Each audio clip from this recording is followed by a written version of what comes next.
Praise the lord. హల్లెలూయా. ప్రతి ఉదయం దేవుని వాగ్దానములు విని దినచర్యలు ప్రారంభించుట క్రైస్తవుని యొక్క ముఖ్యమైన అలవాటుగా ఉండాలి. వేకువనే లేచి దేవుణ్ణి స్తుతించుట క్రైస్తవునికి గొప్ప ధన్యత.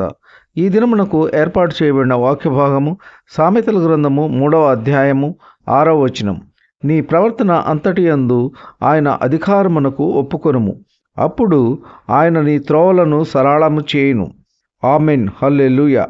దేవుని యందు భయభక్తులు గలవారు దేవుని వాక్యానుసారంగా నడుచుకునే మనము మన ఇష్టానుసారంగా కాకుండా మన ఆధిపత్యంలో, మన యొక్క అధికారంలో ఏ పని ప్రారంభించకూడదు.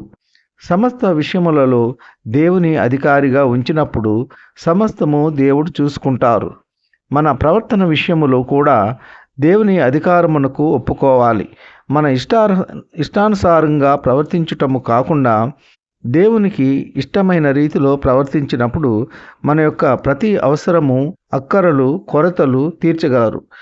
మనకు అసాధ్యమైనవన్నీ దేవుడు సాధ్యపరచగలరు. మనము అనుకున్నవన్నీ ఎందుకు నెరవేరటం లేదు అని మనము ప్రశ్నించుకుంటే మనము దేవుని అధికారానికి ఒప్పుకొనటం లేదు.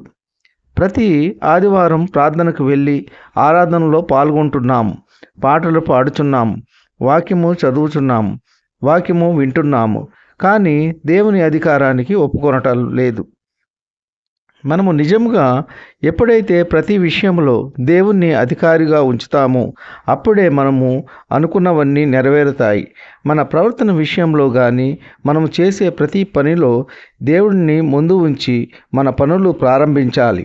మనము దేవుని అధికారంలో లేనప్పుడు మనము నామకార్థ క్రైస్తవులుగా ఎంచబడతాము. కావున ప్రియ సహోదర సహోదరి, దేవుని పిల్లలమైన మనము ప్రతి విషయంలో దేవునికి భయపడాలి. అబద్ధములు ఆడకూడదు, మోసము చేయకూడదు, బూతు మాటలు పలుకకూడదు, ఇతరులను బాధపరచకూడదు, గాయపరచకూడదు. మనకు కలిగి ఉంటే ఇతరులకు సహాయం చేయాలి. ఇతరుల ఆస్తులు అన్యాయంగా తీసుకొనకూడదు. మనకు చేతనైతే సాటి వారిని సంతోషపరిచే విధంగా ఉండాలి. ఈ విధముగా ప్రవర్తించినప్పుడు దేవుడు మన పట్ల ఆశ్చర్య కార్యములు జరిగించగలరు. మన సమస్యలన్నీ తీర్చి సమృద్ధిని దయచేయగలరు. ఈ కొద్ది మాటలు దేవుడు దీవించునుగాక. ఆమేన్. ప్రార్థన. కృపా సత్య సంపూర్ణుడా, మీ ఘనమైన ఉన్నతమైన నామమునకు వేలాది వందనాలు స్తుతులు చెల్లించున్నాము తండ్రి. మీరు గొప్ప దేవుడవు, శక్తివంతుడవు, సర్వాధికారివి తండ్రి. మీకు స్తోత్రములు. గడిచిన దినమంతా మీ చల్లనైన రెక్కల నీడలో కాచి కాపాడినందుకు మీకు స్తోత్రములు. మీ ప్రియ బిడ్డలు యొక్క అవసరములు, అక్కరలు, కొరతలు తీర్చండి. ఏ ఏ విషయంలో దిగులుతో, విచారంతో ఉన్నారో వాటన్నిటినీ సఫలపరచండి. వారు ఊహించిన రీతిలో వారు అనుకున్నవి అన్నీ పొందుకునేలా మీ కృప ఉంచండి. మాకు ఏది అవసరమో, ఏది హానికరమో మీకు బాగుగా తెలిసి ఉన్నది తండ్రి. మీకు స్తోత్రములు. మాకు అవసరమైనవే మాకు దయచేయగలరు తండ్రి. మీకు స్తోత్రములు. మానవ మాతృలము కాబట్టి ప్రతిదీ పొందుకోవాలని మేము ఆశపడుతుంటాము తండ్రి. మీ చిత్తమైతే, మీ ఇష్టమైతే అవి మాకు దయచేయండి తండ్రి. వారిలో ఒంటరి అయిన వాడు 1000 మంది అవుతారు అని వాక్యం ద్వారా సెలవిచ్చినారు తండ్రి. మీకు స్తోత్రములు. ఎన్నికలైన వాడు బలమైనటువంటి జనమగునని వాక్యము ద్వారా సెలవిచ్చినారు. మీకు స్తోత్రములు. వృద్ధులను కాపాడండి. ఎండవేడిమికి ఎటువంటి అనారోగ్యములు దరిచేరకుండా మీ కృప ఉంచండి.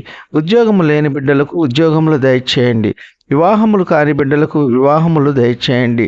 వ్యాధి బాధల్లో ఉన్న బిడ్డల యొక్క వ్యాధి బాధలను తీర్చండి. కన్నీటిలో ఉన్న బిడ్డల యొక్క కన్నీరు నాట్యముగా మారేలా మీ కృప ఉంచండి. అంధ భిక్షవులను కాపాడండి. వారికి కావలసిన సహాయము అందులాగున మీ కృప ఉంచండి. బీదలను కనికరించండి. వారికి కావలసిన ఆర్థిక వనరులు అందులాగున మీ కృప ఉంచండి. ప్రయాణాల్లో ఉన్న బిడ్డలను కాపాడండి. వారి గమ్యస్థానాలు క్షేమంగా చేరులాగున మీ కృప ఉంచండి. ఉద్యోగస్తులను, వ్యాపారస్తులను, కూలి పని వారిని కాపాడండి. వారు చేయుచున్న పనుల్లో, రాకపోకల్లో కాపాడండి. దీర్ఘకాలిక వ్యాధులను బాగు చేయండి. వారు స్వస్థత పొంది మీకు సాక్షులుగా జీవించే కృప దయచేయండి. దైవ సేవకులను కాపాడండి. వారు చేయుచున్న సేవ నూరంతులుగా ఫలించే కృప దయచేయండి. చంటి బిడ్డలకు మంచి ఆరోగ్యమును దయచేయండి.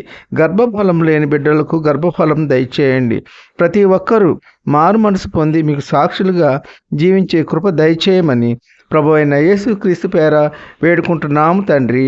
ఆమేన్. విన్న వాక్యము దీవెనకరంగా ఉన్నట్లయితే లైక్ చేయండి, షేర్ చేయండి, సబ్స్క్రైబ్ చేసుకోండి. మీ సహోదరుడు కోల డానియల్.